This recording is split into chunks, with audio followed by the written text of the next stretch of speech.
یہ ہے شنگلہ کے رانیال گاؤں کا وزیر رحمان، جن کے کل 4 بیٹے تھے اور ان میں سے 3 جب جوان ہوئے تو انہوں نے کوئلے کی کان کنی کے لیے درہ ادم خیل بھیج دیے، جہاں سے اگلے ہی دن غائب ہوئے، اور ایسے غائب ہوئے کہ 10 سال بعد قبائلی علاقے تیرا کی پہاڑوں سے ان کے بھائی اور بھتیجے سمیت 5 کی لاشیں ملی۔ میرے 10 بچے تھے، جن میں 4 میرے بیٹے تھے۔ اب میرے پاس صرف چھوٹا بیٹا رہ گیا ہے۔ جو میرے بیٹے مارے گئے وہ 18 یا 20 سال کی عمر کے تھے جب ان کو ہم نے اپنے پاس سے زندہ رخصت کیا تھا۔ مائیں اپنے بیٹوں کے اور بیویاں اپنے شوہروں کے انتظار میں تھیں، اور وہ انتظار کے دن آج ہمارے لیے غم میں تبدیل ہو گئے۔ جن کو ہم نے زندہ سلامت رخصت کیا تھا آج ہمیں ان کی ہڈیاں ملی ہیں۔ جن ظالموں نے یہ کیا ہے ہم ان کو کیا کہیں، بس ہمارے ساتھ بہت ظلم ہوا ہے۔ قبائلی علاقے میں دریافت ہونے والے اجتماعی قبر سے شنگلہ کے 16 مزدوروں کی لاشیں ملی تھیں، جنہیں 2011 میں کالا خیل کے ایک مائن سے اغوا کیا گیا تھا۔ مزدوروں کو مینیجر نے کرائے کی مائن میں کام کرنے کے لیے بھیجا تھا، مگر مزدوروں کو یہ بات معلوم نہ تھی۔ وہاں پر کالا خیل کے لوگوں نے ان کو یہ نہیں بتایا کہ یہ جگہ کسی اور کی ہے۔ کچھ دن بعد تیرا کے لوگ آ گئے اور مزدوروں کو اغوا کر کے لے گئے۔ اغوا کاروں نے کالا خیل کے لوگوں سے مطالبہ کیا تھا کہ وہ مائن چھوڑ دیں ورنہ مزدوروں کو قتل کر دیا جائے گا۔ جب کالا خیل نے انکار کیا تو ایسا ہی ہوا، کیونکہ مزدور تو ان کے تھے ہی نہیں، وہ ہمارے بچے تھے، مزدوری کے لیے گئے تھے۔ مسئلہ ان دونوں قبائل کا تھا اور مارے ہمارے بچے گئے۔ مزدوروں کے لواحقین نے ایک لمبے عرصے تک ایک تبلیغی جماعت بنا کر کالا خیل بھیجی، جن کے ذریعے اپنے پیاروں کی لاشوں تک پہنچے۔ 2011 میں یہ غائب ہوگی۔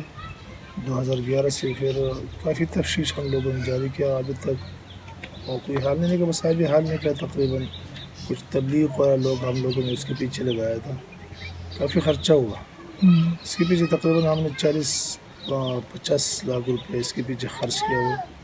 تقریباً جو کچھ ہمارا پاس تھا وہ سب اس کے پیچھے لگا، کوئی سونا کوئی چیز ہم نے پیچھے نہیں چھوڑا۔ بالآخر اس کا حال نکلا اور تفتیش ہمارا مکمل ہو گیا، وہ اسی لاشیں نکلی۔ شنگلہ کول مائنز ورکرز ایسوسی ایشن نے حکومت کو اجتماعی قبر کے بارے میں آگاہ کیا، جس کے بعد ریسکیو ٹیم بنا کر قبر تک پہنچے اور لاشوں کی باقیات نکالے گئے۔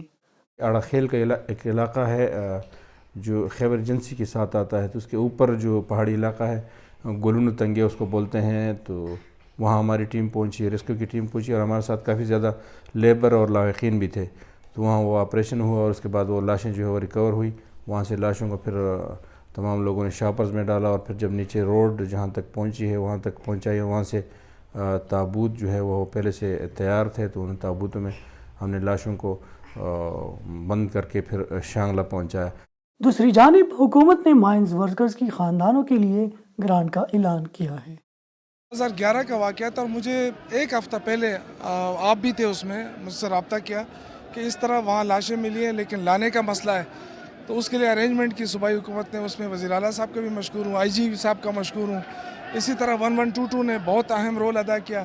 تو ان سب نے مل کر ایک ٹیم ورک کے طور پہ، سما آپ کی جو تنظیم ہے انہوں نے بھی بہت اچھا رول ادا کیا۔ کمپنسیشن کوئی نمبر بدل تو ہے نہیں انسانی جان کی، لیکن جو بھی ممکن ہے وہ صوبائی حکومت کے ساتھ کرے گی، اور تقریباً 25-26 لاکھ روپے تک یہ بھی دے رہی ہے، اور بھی دیکھیں گے جو بھی ان کا حق بنتا ہے۔ جو اصل چیز ہے وہ یہ کہ جو فیملی ہے ان کو تھوڑا سا سکون مل جائے گا لاشیں ملنے سے۔ شنگلہ سے تعلق رکھنے والے اب بھی سینکڑوں مزدور قبائلی علاقوں کے مائنز میں کام کر رہے ہیں۔ گزشتہ سال بھی کالا خیل کے مائن سے مزدوروں کو اغوا اور پھر رہا کر دیا گیا تھا، لیکن مزدوروں کی جانیں اب بھی غیر محفوظ سمجھی جاتی ہیں، جو حکومت کے لیے ایک سوالیہ نشان ہے۔ عمر واچا، WISPK.net، رانیال، شانگلہ۔